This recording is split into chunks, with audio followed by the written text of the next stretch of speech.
What's up, everybody? My name is Jalen Suits. I am the host and founder of Sit Down with Swaggy Suits. Today we have one of my childhood friends, a track athlete at Langston University, my boy Gabriel Lane. How you doing, bro? I'm doing good. How about you, man? Good, man. Good, just living. Man, it's been a while. It's been a minute. years. It's been a minute. It's been too long, man. It's been years. It's been years. We went to the same middle school. We went to the same daycare. Yep. The same daycare, the same little blessings. Yep. I still got my valedictorian trophy. You serious? Oh, I lost that like a decade ago. For real? I still got my valedictorian trophy. It's in the living room at the house. I so about that all the time just because it say valedictorian on it. That's crazy. Yeah. That is insane. I don't got know how that. You still kept that. I lost that a while ago. My mama, doing the movement. Yep. She kept all them trophies and stuff together. So Now I understand, of course. we good. Yeah, Yeah, we went to St. Summer Creek, North Crowley. And now we here, man. Yep. Now we here. So tell me, how's life been for you? How you been cooping throughout, your college first years? Yeah, well, unfortunately, last semester during the spring semester, I took a semester off. Had to get some things wrong with my, things up in my mind, and Right. where my mind was at the time and where it's at now. It's totally different Yeah. ever since I took that semester off. So I've been doing good. Been working out, trying to get ready to start back in 2 weeks. 2 weeks? Yep, go back to the 28th of July. My Very boy early. finna be gone. Yep, starting my, I think it's supposed to be junior year, but I took the semester off, so I'm still classified as a sophomore. Okay, ain't nothing wrong with that, but As long as I get the degree. I think Simone Biles taught us that it's okay to take a break from things to work on your mental health. Yep. Because at first, like during the Olympics, everybody was like, why is he doing that? Why is he doing that? But a lot of people haven't gone through these mental things that he was going through. You know what I'm saying? Right, especially with the challenges of being a professional athlete. Like, there's challenges to Yeah, that. it's So, challenges. Like, especially with her, like the whole world was basically counting on her. You know what I'm saying? like, people like her, they got this whole big grand stage out on them. They got a whole bunch of weight put on them. Sometimes it's too much. And It's too sometimes much. You need to take a step back and recuperate your mind and where you at in life. Yeah, so that's definitely I respect you for doing that, bro. Because a lot of people just want to keep on doing it, just keep on going, keep on going. Just drain them out. Just Drain them themselves out. And be like, damn, why am I doing this now? I don't even have love for it. But you gotta take breaks. You gotta take breaks. You gotta take breaks, bro. Yeah. For sure. So on the show, I like to get my guests to tell us your story from the beginning. So what I want you to do is take us to the beginning. Where are you from, and how did you grow up? So, I grew up here, in Fort Worth, Crowley, Texas, So, the way I grew up, I was very blessed to have two loving parents. They love me dearly, and I love them to the bottom of my heart. And thanks to them, it's been, it's like, it's life. It's been a lot of ups and a lot of downs, especially with a lot of passing from my close ones. And, it's just, dealing with track and school at the same time, especially for a student athlete, especially in the collegiate area, it's hard, It's very hard. You got so many classes. On top of that, you got practices on top of 5 a.m. weight rooms. It's a lot. But And then HBCU too. Right. It's a lot of stuff going on. It's a lot of stuff going on. You got parties, you got fun, you got everything going around campus, and you're like, it's so easy to get distracted. It's very. So yeah, I went to J. Hargrave, went to Mary Harris, which is, if y'all didn't know, Mary Harris is now what is it? It's like, isn't it like a little charter? No, it's a middle school. So basically, Oh, okay. So basically, when we was going, it was an intermediate. It was an intermediate school. school. And now they changed it to a middle school, which is baffling. It's crazy. I didn't even know that. Yeah. That's I think crazy. It starts this year. Middle school. Yeah, it's now turning into a middle school. Man, when I first went there, they had an all boys class and an all girls class. That literally stopped right when y'all left. For real? Yep, that stopped right when y'all left. At first, a lot of people was like, that's weird, but I actually enjoyed it. Okay. I was in an all boys class, but you still got your rotation. So our rotation was the all boys, the all girls, and then the mixed class. Right. And like you get to go to PE, music, and stuff with them. They tried to make it somewhat like high school, but they didn't do a good job. Yeah. They didn't really do a good job. I think Summer Creek did a way better job than that. Yeah, definitely. They actually had us moving instead of them guiding us, and had all the rooms kind of in that one area. Yeah, you know the curtain. Yep. Put the curtain up, just boom, take it from there. Yeah, man. Yeah, that's crazy. Yep. And so let's see, went to Mary Harris, Summer Creek, graduated from North Crowley High School, and then now I'm at Langston University. Yeah, that's what's up. That's what's up. So, with all that, like, what were some sports that you was into while you was growing up? So, back in the day, me and you, football, Hallmark. Yep. Well, I played with the Longhorns. I played against you. Oh, really? I played with the Longhorns. That was me, Zam, CJ, Nick. All y'all was. I was the only one with the Longhorns. Oh man. Yeah. Okay. Yeah. So yeah, Hallmark. Let's see. Basketball. I was in the basketball. Same basketball team. The Ravens, yep. We're gonna get into a moment that was hilarious on that I will never forget. I feel like I know what moment you're talking about. I don't want to bring it up now, but I feel like I know exactly what moment you're talking about. In our my bad moment. Yeah, I'm gonna tell you what it is. I'm gonna tell you what it is. All right. So let's see. Basketball, baseball. I was playing baseball for a little bit. What else? I think that's it. Right. That's it. And then track and field, of course. Right. So now we're going to get into something a little more serious. You lost your aunt at a young age, and you was close with your aunt and stuff. Yep. How did you use that to turn that into motivation and make her proud? Well, when I first found out she died, it was literally right at that table right there. It was me and my family all huddled up. We was all crying, and it sucked for a good 2 months. It was hard, especially for my sister. I think she was closer to her than I was, but I was still very close with her. So it was very devastating. It was very hit home for the family. And so basically what we all did, we all just got around and said, hey, we got to keep going because that's what she wanted us to do. Right. Got to stay strong, got to keep these grades up, got to do what's best for us and for her, And so that's what we've been doing ever since. And again, a lot of ups and a lot of downs, but we pushing through it and we doing better. Yeah, you gotta keep on going with it. You gotta keep on going with it, man. That's something. I lost a lot of family members too, man. And like my brother, for example, I heard that hit me hard. That hit me hard, and a lot of people don't know this, but it hit me harder because I was upset with him when he passed, and he called me the night before, and I didn't pick up. I ignored it. Damn. I ignored it, bro. So that was like the next day. I said I'm gonna call him. I'm gonna when I ignored it, I said I'm gonna call him the next day. It'll be good. You know what I'm saying? I'm doing my homework and stuff, and I find out on Facebook, and I'm like, what? I'm like, I found out he got shot on Facebook. So I'm like, okay, now I call my brother, and we're going through it and stuff. And then I couldn't even do my homework no more. I'm like, nah, you too. I'm wrapped up. Yeah, I'm stressed out right now. And then I got the news that he passed away and stuff, and that took me out for some months, bro. And I just blamed myself for so long because I didn't pick up that phone. Yeah. And I wouldn't wish that on anybody. That's why I tell people now, check up on your loved ones. Check up on your people, man. Check up on your people, and life is too short to hold a grudge. Yep. It is too short to hold a grudge. You don't know what could happen the next day. Like you said, you was upset the one day, then all of a sudden you lost them the next day. Lost them the next day, man. Lost them the next day. So you just gotta be mature and work it out. Yeah. That's something that'll be mature. Yeah, you gotta grow up, bro. Become a man. Yeah, for sure. Now, you said that you was blessed to grow up with two parents. Yep. Most African Americans don't get to grow up with their fathers. No, they don't. But your father, Gary Lane, was a father, but he was actually your coach too. Yep. So what all does it mean to you to have him in your life to teach you wisdom to become a man? It's amazing actually. You with family, you have those clashes, those bumping heads all the time because of course you're family. We all gonna have that. But to know that he's here, he loves me, he loves everybody. It's a good feeling to have somebody that you can look up to besides somebody in your family that you can look up to, right? And not somebody like a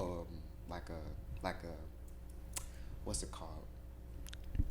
Like a father figure. Yeah, a father figure or somebody that you don't like, a total stranger. Yeah. And be like, wow, I look up to him. No, I have my dad. He's literally the man that I strive to be better than. Oh, you right, my bad. Make sure they hear you because Yeah, you right. speaking right now. You speaking. Right, I need them. I need y'all to hear me preaching down Yeah. there. So yeah, it's just good having somebody like that to guide you to where you need to be. And he's my dad. So any decision I do, he's gonna support it. He's gonna give me advice. Said, hey, maybe you shouldn't or should do this, but he's gonna be there for me. So, Right. He's gonna be there for me, his wife, my mom, and my sister. Right. So yeah, it just feels good to have him there, always there. I would love to keep him around as long as I can. That's what's up. That's what's up. I did my research, and I found out something that was interesting. So, kids who is fatherless or don't have father figures has the 3%, well, 3 times as most likely to get in jail by the age of 30 than kids with a father or father figure. And when I looked that up, I'm like, man, that's crazy, because I always knew that was true. Like, I always knew, but I wanted to get the research and like to prove it, because a lot of times when I'm hearing stories, they're like, yeah, like I didn't have a father growing up, or my father wasn't there in my life, my father passed or something like that. And it's so much that a mother can do. Right. Every kid need their father. Yep. Like, every kid need their father, and a lot of people are so strong in the head, they be like, oh, I don't need nobody. Like, you know what I'm saying? Like, I'm good. I don't need my dad. Like, once they grow up, I don't need my dad. Right. But the thing is, you do. Like, you really do, because I've been in the word. I'm like, your father is supposed to teach you all the things in life and wisdom of life. Right. Like, I've been reading Proverbs and First Kings, and David, he taught his son Solomon how to be wise and stuff like that. And like, you need that so your child can grow up and he can keep the generations going. There's only so much that your mom can teach you about being a man. You actually need a man to be like, sit you down and be like, hey, this is how the world is as a man, especially as an African American man. Exactly. This is how it is. This is how it is. This is how sometimes you have to be like this in order to push through these hard times that's coming your way. Right. Because again, as a man, there's always going to be some very hard that you got to get through, and you need get like through a father figure or somebody right there as a man to tell you, hey, as a man, especially as a black African American man, you need to do this and be like this, right, to be able to make it through life. Mm-hmm. So yeah. But I will say this: if you didn't have your father, your mama would have still got you right, because she do not play. No, she does not. I can tell you one thing about my mom: she is all about her money and all about her business. Mm-hmm. Yep. So she will literally, like, it's crazy how much you realize how much my mom doesn't really need my dad, but she needs my dad. Mm-hmm. So I just love how that dynamic works. I think that's how marriage should always work out. Even though I'm not married, but seeing them married and seeing the way they cooperate, and it just makes it be like, hey, they lay in the format for you, bro. Right. They lay in the format. Basically doing this and be like, follow these steps. Exactly, bro. Exactly. So like, you got an advantage of that, bro. Because like me, like I know my father. Me and my father is like, we have a good relationship, but I didn't grow up with my father. Like my mom and dad had divorced. Mm-hmm. So like, I didn't get didn't get to see the everyday like steps how to be a dad. I mean, be a dad, or steps of like how to be a man and stuff like that. Mm-hmm. Like my mama was teaching me. Yeah. And I'm like, okay, but I did have father figures in my life though, so that's what's up. That's as long as you and I keep trying to tell people, it's okay, to have one father figure, but it's also good to have multiple father figures. Like yes. Coach Green, he's another father figure. Like mm-hmm. some things he also taught me how to mm-hmm. do this and do that. So it's good to have multiple father figures in your life. Right, for sure. Going back to when you said you played all these sports, you played football, you played basketball, you played baseball, you did track. Mm-hmm. What was your favorite growing up? Like at that moment as a kid, what was your favorite? At that moment as a kid, I would have to say basketball, because at the time, I wasn't. Ooh, I can't wait to get into this story.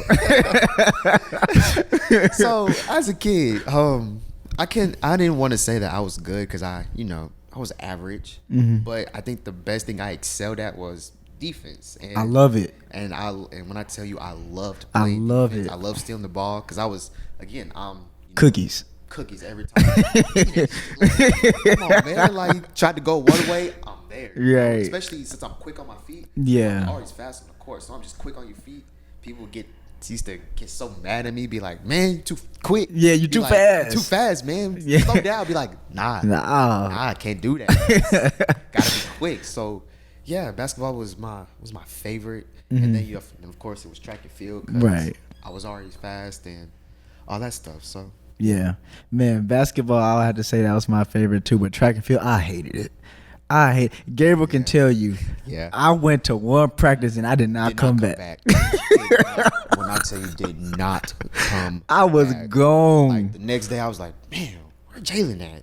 And now Gone. he was gone. He was gone. Gone. I didn't even finish the practice, man. Like I had ran 5 200s, and they was like, yeah, we got about 4 more. Nah, I'm out. Yeah. Ooh, that was a mean practice too. I remember. Man, that. it was crazy. No, because the next day Nick had came out. Yeah. The next day, Gone. not there. Was not there. It's not for me, man. I play basketball. Like I don't have to like be this much in shape for that. Like track is a different breed. Like all you do is run. Like run. Especially now it's harder because now you gotta work on your technique. Yes. Get it down to the science. Like it's a lot. Yeah. But I do say I love doing it though. Right. Especially when they break it down. It's like a science. It's amazing. You know what's crazy is I actually like running now. Like when I work out, like running. I like wish you running. liked it back then. I wish I liked it back then, bro. But like when I get done working out, I always run a mile. Sometimes I just be so excited to get to the mile. Like I be like, man, let me just get this. out the way. Let me go ahead and get this weight out the way so I can get to the outside. Because weights suck. Yeah. Especially when you're doing it consistently, it's Bro, my body hurts. Yeah, my wake body up, hurts. Oh, Yes. Oh, Bro, every time I bend down, my knees crack. yep. Everybody calling me old. I've been getting called old, but now it's like. And when I tell you, ever since I turned 20, these little kids just think they the youngest hot motherfuckers out here. They calling me old. I'm over there coaching at Summer Creek, because I'm coaching for the little kids and on my track team. Yeah. Summer track team. They be talking about you old. I'll be like, I'm only 20. Yeah. I'm only 20. I'm not old yet. I get that a lot. I get that a lot, man. Get that a lot.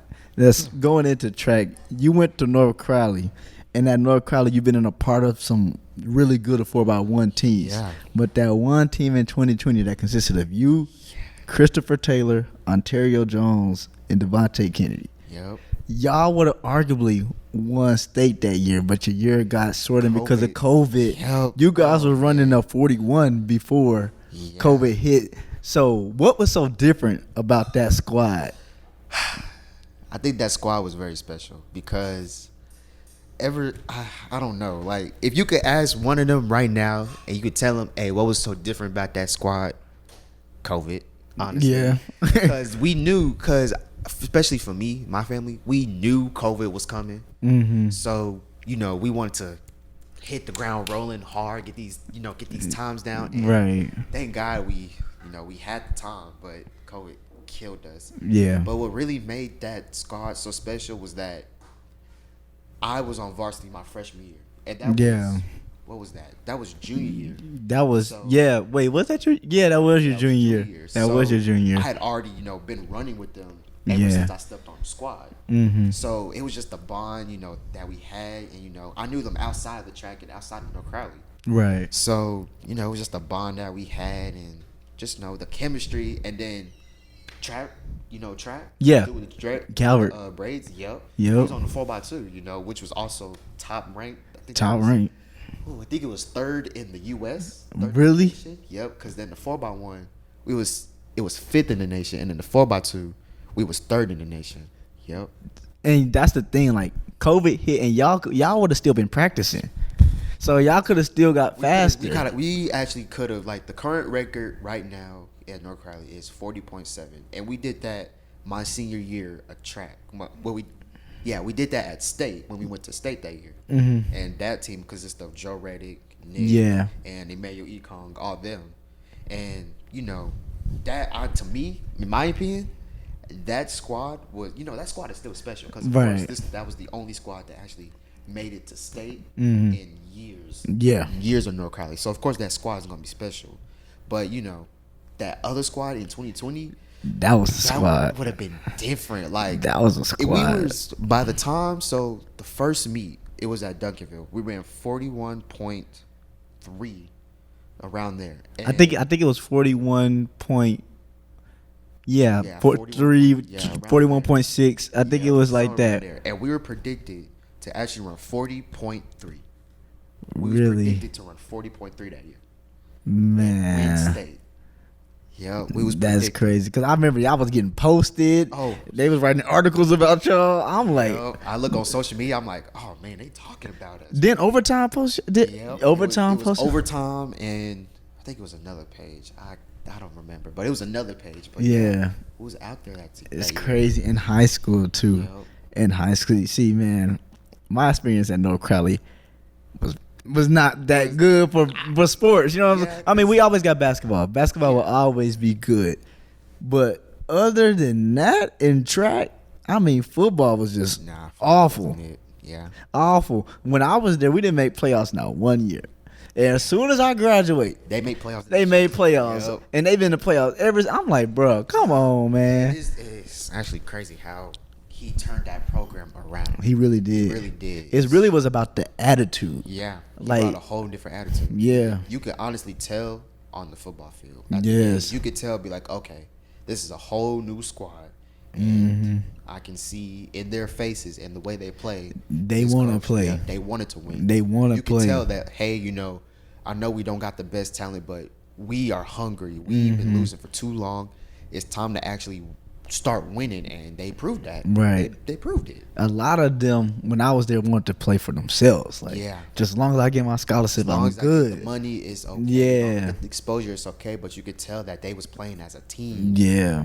So thanks It's to the crazy. coaches, Courtney Allen, all them. Yeah. Yeah, you turned They that up there. program around. They up there.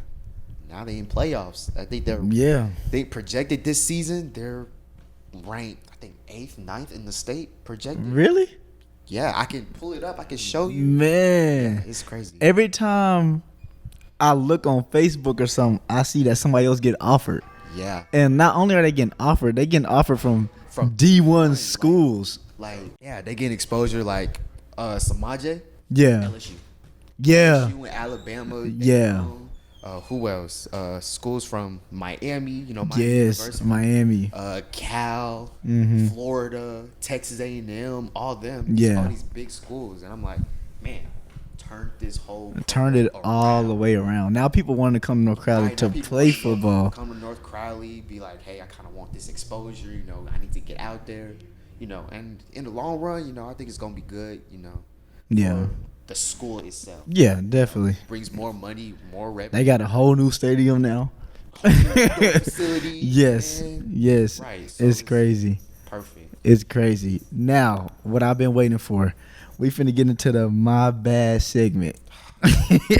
So, if you don't know what this is, the My Bad segment is basically a segment where you tell us a situation where you feel bad, where you did something that you feel bad for. Like, it could have been to somebody, to something, whatever. And basically, like, in this segment, like, if you did something and somebody don't know you did it, you can say it, or whatever you just feel bad about. So, You get yours, and I already got mine. one time we was at a basketball tournament. I think this is about 2 years when he left. We was at a basketball tournament, and it was about 50 seconds on the clock. We had already won the game, right?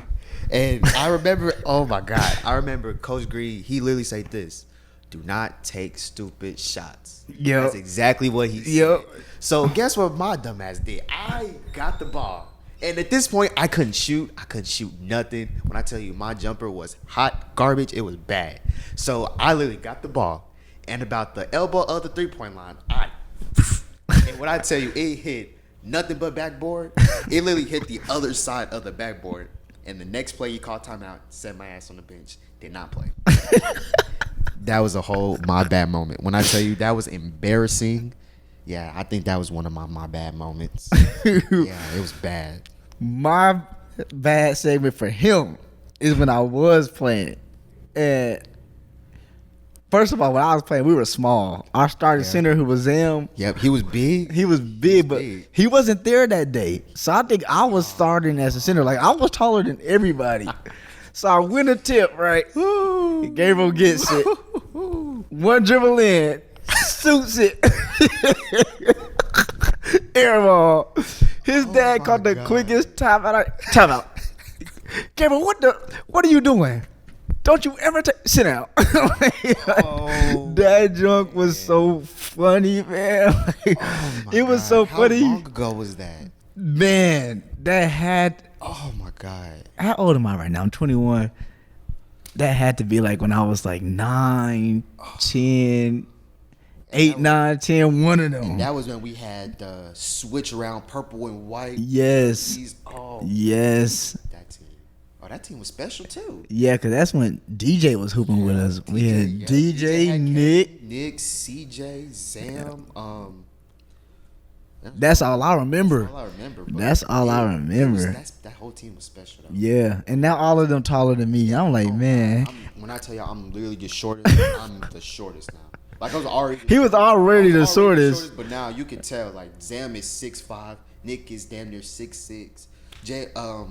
Jalen, how tall are you? You like? I'm like 5'10", 5'9". CJ 6 foot. 6 foot, man. What? And he was the shortest one. And he was one of mine, man. We was the shortest ones, and now he's 6 foot playing at Houston. Yes. Man, it's crazy. It's crazy. He's going D1 too. He's going D1. He's going D1. Man, that was a good my bad segment. Yeah, it was good. That was a good my bad segment. Now, back into the juicy stuff of the podcast. Both of your parents went to Langston. Yes, they did. Alumni. Was there ever even a thought that you could go anywhere else? Yes.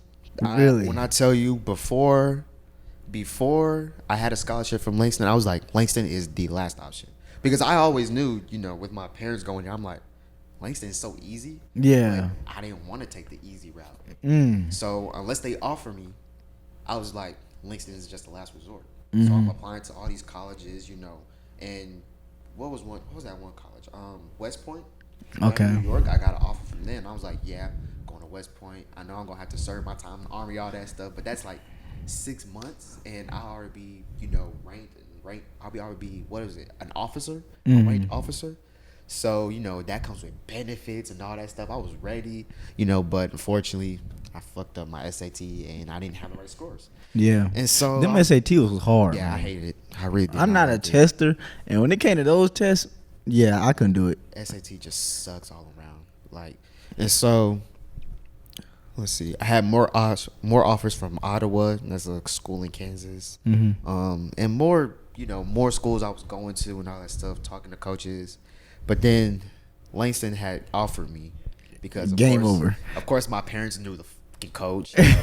My dad, he was coached by the coach that coaches me now, Coach Hilliard. Wow. Crazy. He's been there for ages.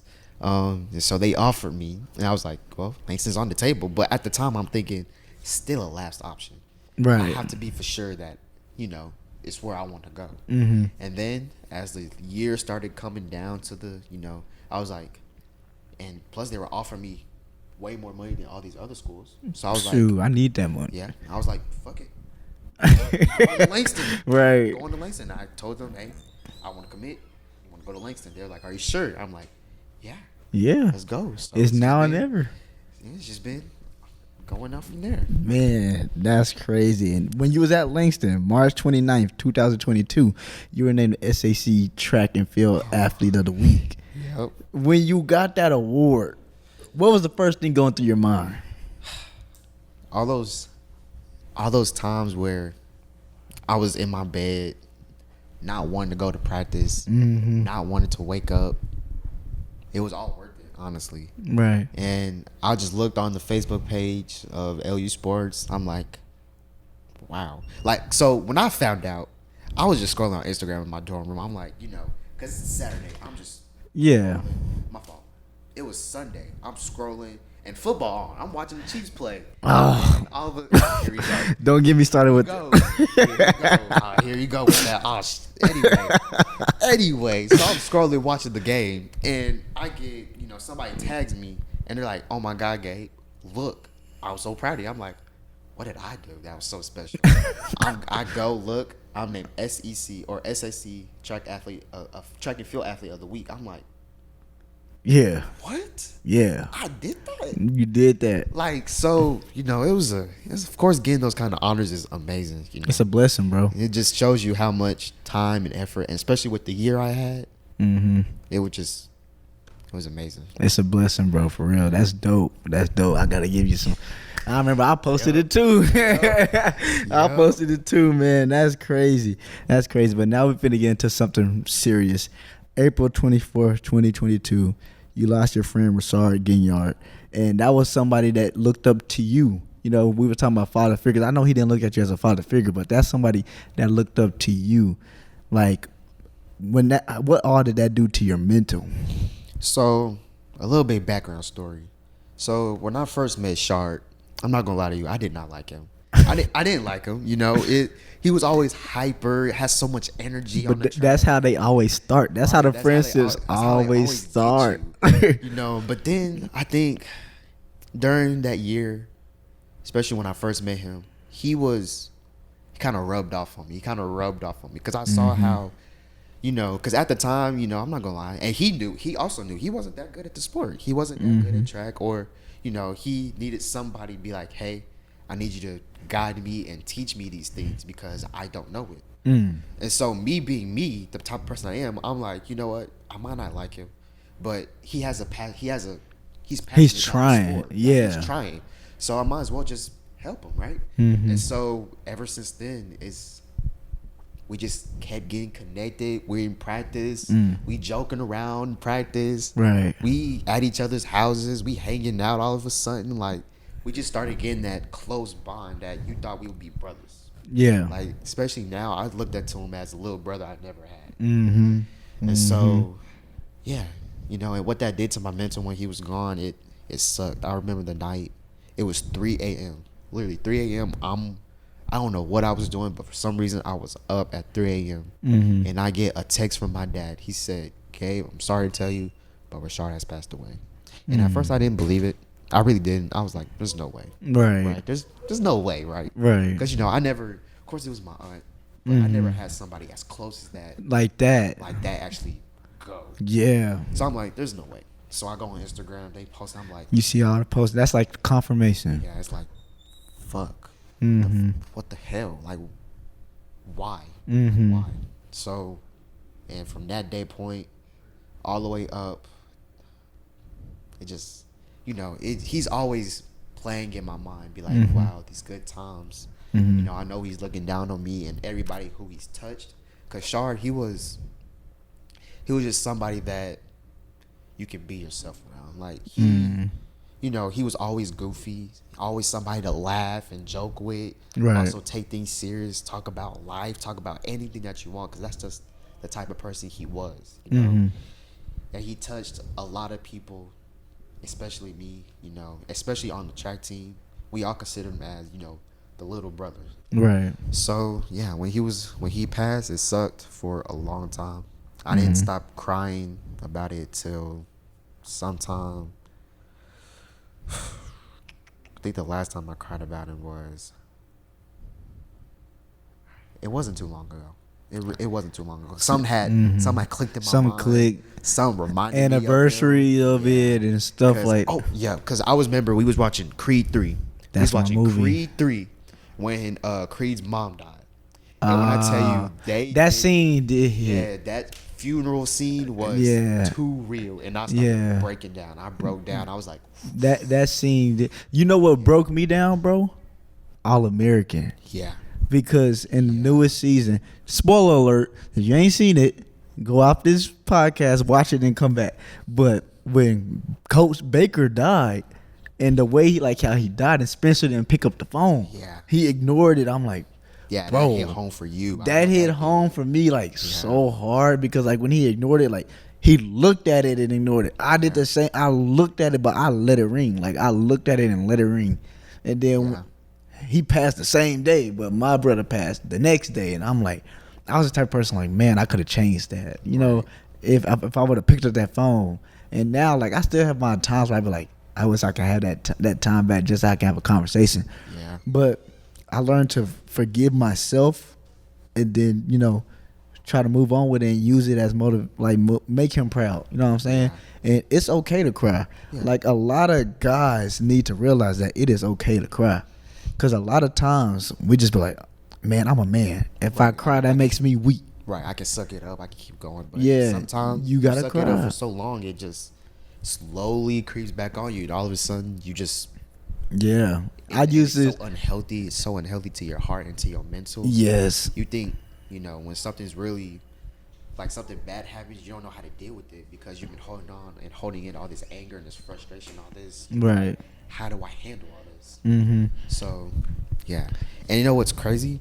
Before Shar died, around October-ish, I was down. When I tell you I was down, depressed, I had, you heard I had went to jail and shit for having marijuana in my car. It was bad. All these, my parents had to come off with so much money just to get me out. Yeah. And it sucked, and I know my sister also felt some type of way. So yeah, it was hard. And when he had died, I remember, because, again, I've been trying to get myself back, in the track, and all of a sudden he dies. I'm like, damn. Yeah. What kind of example? He looked up to me. What kind of example did I set for my first semester going to college? I go to jail.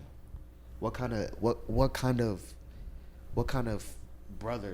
big brother am I if he sees me in jail and behind bars or some shit like that? Yeah. So that really hit home, because it's like, to me, I failed him. Like, he looked up to me and I failed him. And so ever since then, I'm like, nah, can't fail him. Can't fail him no more. So, I know that feeling that you said that you failed him, but what I will say is you didn't fail him. Nah. Because what you did probably meant so much to him that you took the initiative to help him and put the extra work. Yeah. You became a brother that he probably never had or wanted to have. You did all that for him. And like, yes, you made your mistakes. We all make mistakes. I made mistakes. But that's how you grow. You know what I'm saying? Like, you can't grow if you don't make mistakes. You know what I'm saying? But you made your mistakes and now you're growing. So now like, you put that chip on your shoulder, like, this is for him. Yep. This is for him. And also for my aunt. Yeah. Yes. You got to use. I had a podcast with Justin Fowler. He did play with Alabama. He played in the NFL a few years. And he was saying when his brother died at a young age, it, like, after he healed and stuff, it motivated him to, like, do it for him. So not only, but you got to do it for yourself too. Like, if you don't do it for yourself too, like that, you got to do stuff for yourself and for the people that you lost. So, like, that keeps you going. That keeps you going and motivates you and stuff like that. So, yeah, I know that's a tough topic to speak on and stuff like that. Some people don't feel like it's comfortable talking about a loved one that, has passed on. Some people aren't really mentally and physically strong enough for that. So, I'm just glad that I've been there and I've been going through it, just pushing on, just pushing, trying to get through life, trying to be better for me and the people around me. So. Right. I'll be watching the Pivot podcast, and that's one of my favorite podcasts that I watch. And Channing, and he's one of the funniest guys on the show. Funniest guys ever, really. He's hilarious. He was saying the funniest guy in the room is the one that you need to check on. Yeah.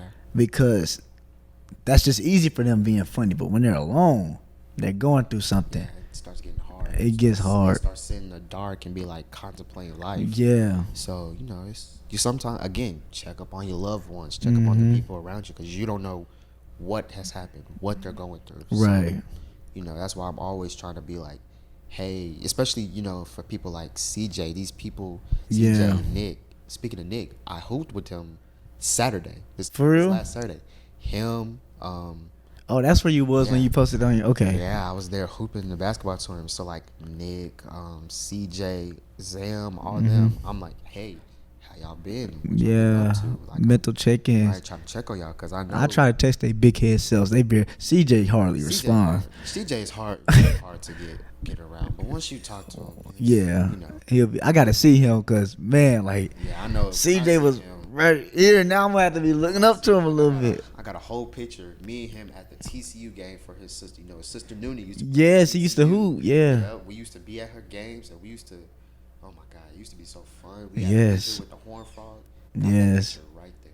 Yes. Crazy. It's crazy, man. Those times mean a lot. But I say all that to ask you now, how are you doing mentally right now? I'm doing good, you know. So still trying to. Again, you always have your nights and your days where you're like, man, I don't feel like getting up, or I don't feel like doing this. Mm-hmm. But you know, sometimes you got to take a deep breath, pray, you know, all that stuff, and be like, hey, this is what you got to do in order to get to where you want to be. Mm-hmm. And so you just got to get up, put your shoes on, put your stuff on, and be like, let's go to work. Let's work.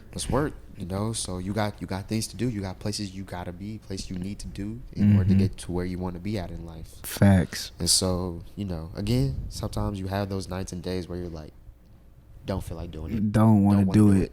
Don't want to do it. No, it's just too much right now. I can't do it. And you Right. know, again, it's okay to take breaks, but you know, don't make those breaks a habit. Mm-hmm. You know, 'cause That's wrong. Those habits start turning into, you know, all the time. Yeah. All of a sudden, you don't do nothing for a whole week. Mm-hmm. And you're like, damn, what did I do wrong? You're not consistent. You're not consistent. You got to keep at it. That way, You got to be consistent in I life. usually tell people, you know, a week of consistency will be so life changing. Yeah. Just 1 week. All you have to do One is week. just 7 days of consistency, and you will be set. Mm-hmm. Just 7 days. 7 days of you getting up, you work out, you go to work, you do your schoolwork, you study, you do all these tests, you do all this stuff for just 7 days. You think the next week is easy. It's easy. You installed that into your whole process. It's like in your hard drive now. You basically just be like, okay, my body. Now all of a sudden, you don't even have to set your alarm no more. Yeah. Because your body just naturally be like, Time to get up. Time to get up. Time to get. My stomach be hurting. Like that's what it is for me. Like my stomach will like get to rumbling and stuff. Like yep, time to get up. It be like, especially at school, you know, because Coach Hitler make us do 5 a.m. weights. Yeah. Fucking sucks. When I tell you it sucks for the first week, it sucks because you're like, damn, I'm waking up at 5 a.m. for what? But then all of a sudden, even on weekends, you just naturally wake up at 5 a.m. and be like, ugh. Yeah. And you just can't go back to sleep. Yep. Yeah. So you know, again, just those 7 days, waking up, doing what you got to do, going to bed on time, you'll be set for 1 week. Will set you up for a whole year. Yeah. I be trying to tell people there's these 7 days. Are the times, you know, it's the hardest, but it's the easiest. It gets so much easier. It gets harder before it gets easier. So, you know, I just try to tell people, just stay consistent, stay motivated. You know, when you like motivation, read the Bible. Read the Bible. And it's crazy. I know I'm talking about the Bible, even though me personally, I don't read the Bible as much as I should. But when Shar died, I got closer, started reading the Bible, and I be trying to tell people, there's a lot of stuff in that Bible that you can learn from, like everything. Like people say they like all your answers in the Bible. I don't know all the answers, right? So sometimes you be like, gotta read.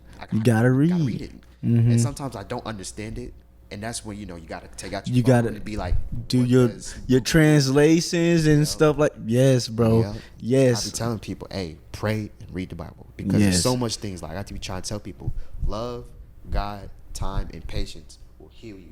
It will take you so far. It will take you so far in life. And especially it will teach the people around you, you know, because you, again, to me, I think the way people give off energy, you can literally give off so much energy by your actions.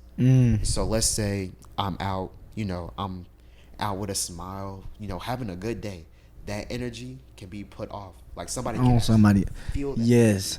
They can feel that positive energy, be like, today's gonna be a good day. Good day. You know, so that's why I'm trying to tell people, you know, like don't come around here spreading negativity. Don't because you're gonna make me negative. I'll keep all that negative stuff over there. Keep that over there. Like if you want to be negative, fine, do you, but don't bring it around here. Don't bring it towards me because I'm trying to keep it up. I'm trying to do this, and the only way I can do it is stay positive. Like facts.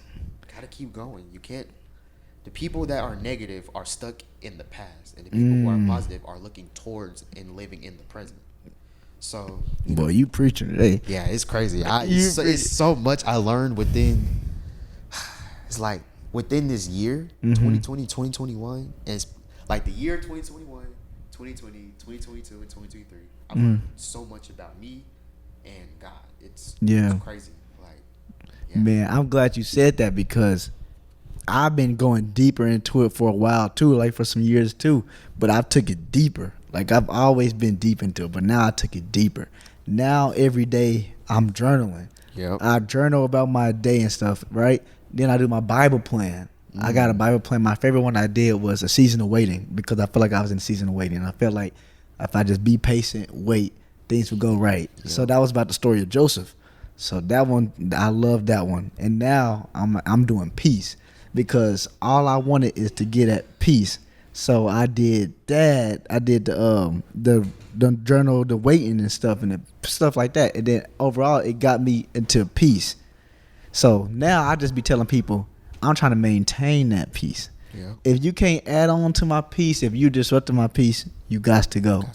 You got to go. And like, you give off that type of energy. You be like, all of a sudden you negative about stuff. Be like, I was not like this when you. I was not like life. that. Yeah. I wasn't like that. You need to go. Like, you got to go. Either you change your mindset or you go. Right. So it's just like that, and that's just life. Like, yeah. Of course, there's people gonna come in trying to be negative about things. Mm-hmm. People trying to disrupt your positivity, but it's up to you to be like.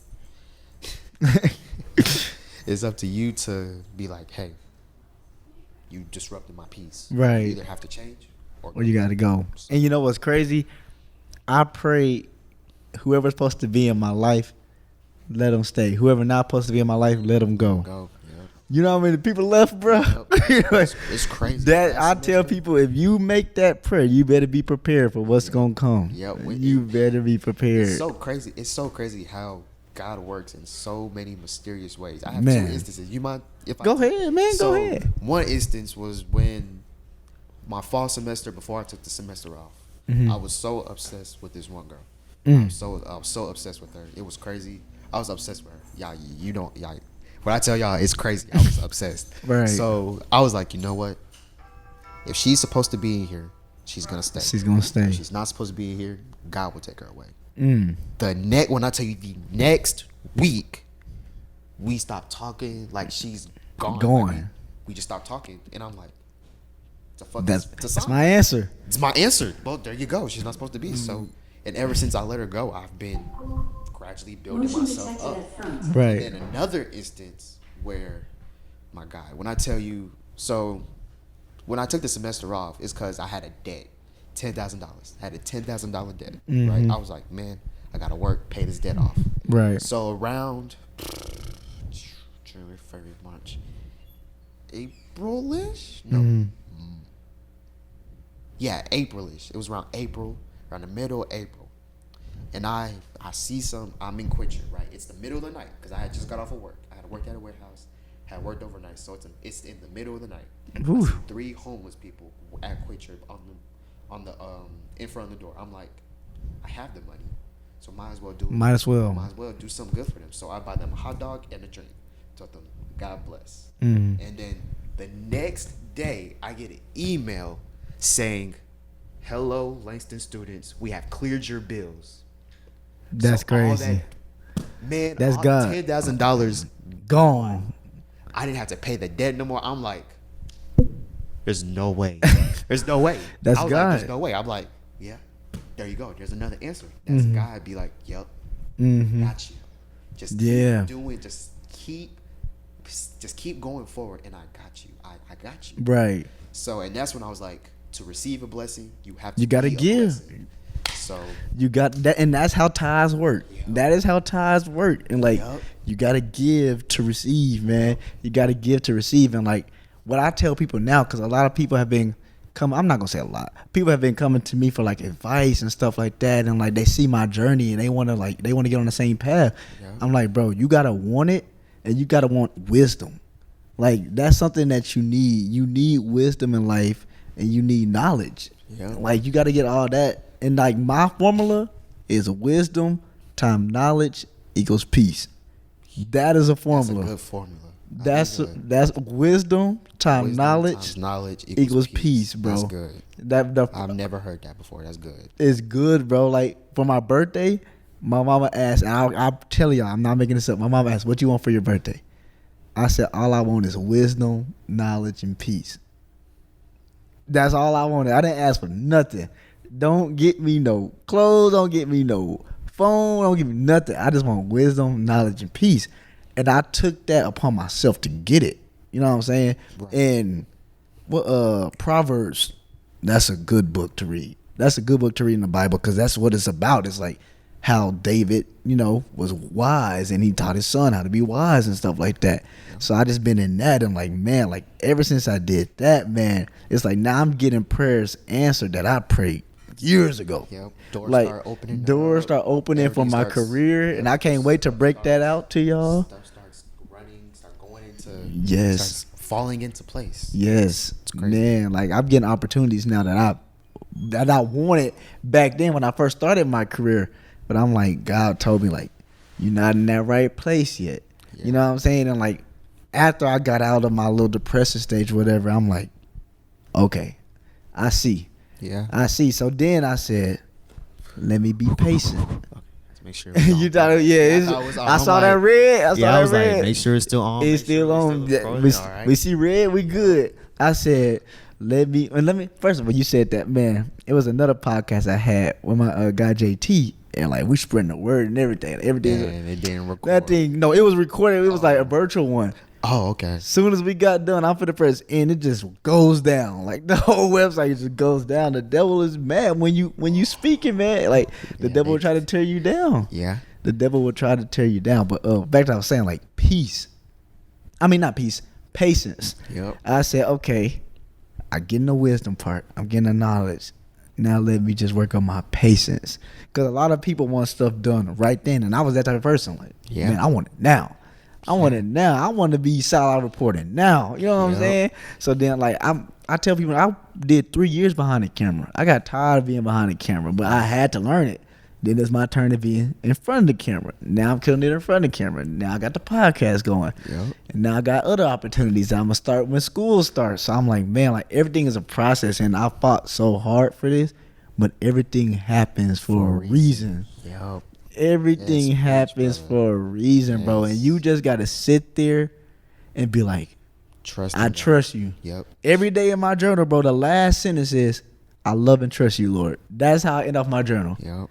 Because as soon as you don't trust him, it's like, it's nothing without trust. Yeah. It's nothing without trust. That's with God. That's with life. You got to trust the process. You got to trust it. You got to trust that journey. You got to trust the journey. It's a journey. Because then once you make it, you be like, especially let's say if it's handed to you now. Yeah. You wouldn't like it as much as if, you tried to work for it. You crawled, you blood, sweat, and tears. And you learn. And that's why I love sports. That's why I love athletics so much. Mm-hmm. It teaches you so much about life. Be like, yeah, you got to work. You got to do this in order to be good at that. Mm-hmm. Like you have to do blocks every day. You have to run up these hills every day. You got to wake up in the morning. You got to wake up 5 a.m. do these weights. Yeah. You have to do all this if you want to win. Yeah. And so that's why I love track so much, especially track and field, because it all depends on you. It don't depend on the team. Yeah, it's you. Have a team, 4x1, 4x4, all that stuff. But like in individual events, like the 100, 200, 400, all that stuff, that depends on you and what you put into it. And there's one thing my coach says. It says in track and field, what you put into it, you will get out of it, and you will get so much more out of it. And I learned that my first semester, my freshman year, first semester. I put little to nothing in that semester. Didn't get nothing out of it. Right. Didn't get nothing out. And thank God, I literally came back the next semester and grinded. I literally days of staying up all night doing my work, doing push-ups when I wasn't supposed to, sit-ups, all that stuff, and national All-American. Yeah. All-American. It's crazy. That's what's up. Speaking of track, we went on a good little rampage on the word, but I love that though. Yeah. And I'm not rushing it. You know, the world need to hear that. Yep. You can't rush stuff it. like that. You can't rush it. You take your time and speak what God put on your mind. Yep. So now you said something about track. Now you're coaching track. This summer you was coaching track with the Fort Worth Flyers. Y'all practice at Summer Creek. Yep. What all can you learn from that and apply to yourself? Patience. Mm. Patience. Like with little kids, You gotta be patient with gotta them. be patient with them. Like sometimes their attention span is this small. Yeah. Attention span is this small. The one little thing, let's say a butterfly comes there, they all of a sudden They are- chasing the butterfly. Yeah. Like, come on, man, it's supposed to be out here running. Right. So it really teaches you how to be patient with kids and other people and yourself, especially with yourself. Because sometimes you want to be like, ooh, gotta slap him. Sometimes I wanna, Man, I be want to do my little brother like that, man. That's all I know. yeah, sometimes you just want to slap him upside the head, be like, come on, man. But you gotta take a, Yeah. all right, let's go. Let's go. Those deep, like those breaks, them deep press, it does a lot. Mm-hmm. So yeah, coaching them is it's fun. Yeah. You know, it's honestly fun, and I really like doing it, especially when it's with the, you know, especially with high schoolers. Yeah. You know, like sophomores and juniors who are, you know, they've been running for a little minute. Yeah. For a little minute. And so, you know, they've been running for a little while. You know, ain't nothing wrong with, you know, because of course they're gonna try and look up to me because I'm a college athlete. Yeah. And so I've been in their shoes. I've been where they at. I know what it takes to get to that next level. Right. And so, yeah, it's good telling them, hey, do this. That way, you know, it can be applied to this or the little drills, you know, because, again, it literally breaks down to a science once you get to those higher levels. Yeah. And especially the Olympic and professional levels, Man. they really break it down to a science. Because all it takes, because, again, I had one track meet where I missed the next round by 1,000th of a second. Not 10, Man. not 100, but 1,000th of a second. You can't even blink that Can't fast. you? Right. And they do it so close because of course it's a lot of us, especially Yeah. at the higher level. It's a lot of us, Right. And so every 10th, every 100th, every 1,000th, every 10,000th, it plays it.